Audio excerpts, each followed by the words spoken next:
This week we're dealing with writing algebraic equations.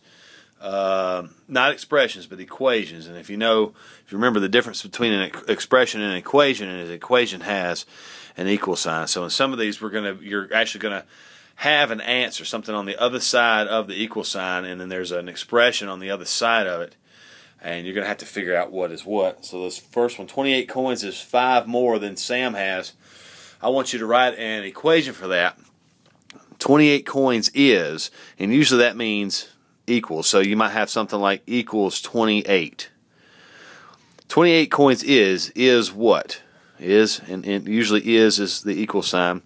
5 more than Sam has. Well, I didn't give you a variable to use here, but you can say Sam, which we'll use X for the variable how many he has, plus 5.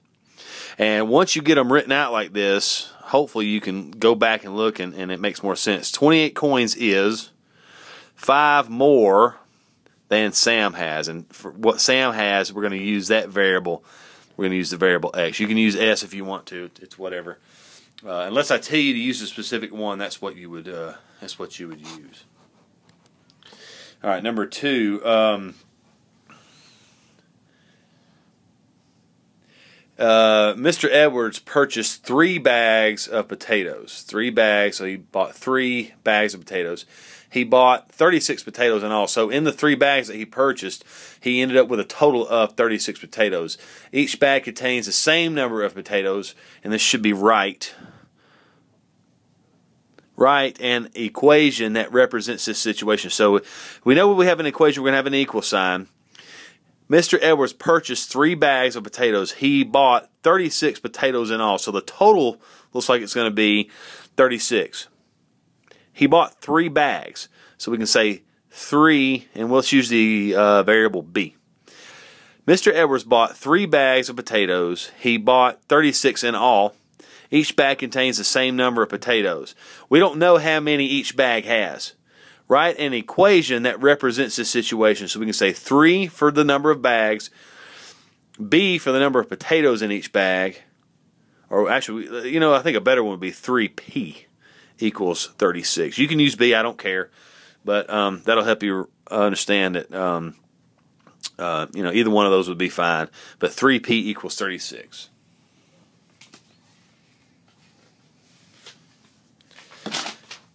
Number 3. Jason is 3 years less than half his brother's age. Jason is 3 years less than half his brother's age. 3 years less than would be minus 3. His brother's age. So let's say his then half his brother's age. We would say 1 over 2. And let's just say B for his brother. 1/2 times his brother's age. His brother is B years old. So that's the equation, or that's the variable we're going to use. So I already used that one here. Write an equation that could be used to find his brother's age. His brother's age. So what we would say is 1/2. We're going to multiply that by his brother's age equals, minus 3 equals something. We don't know. Okay. Our equation would therefore be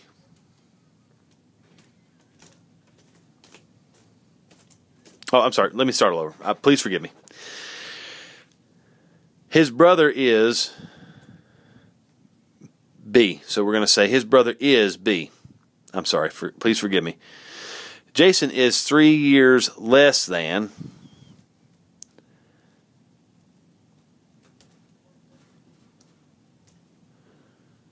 half his brother's age.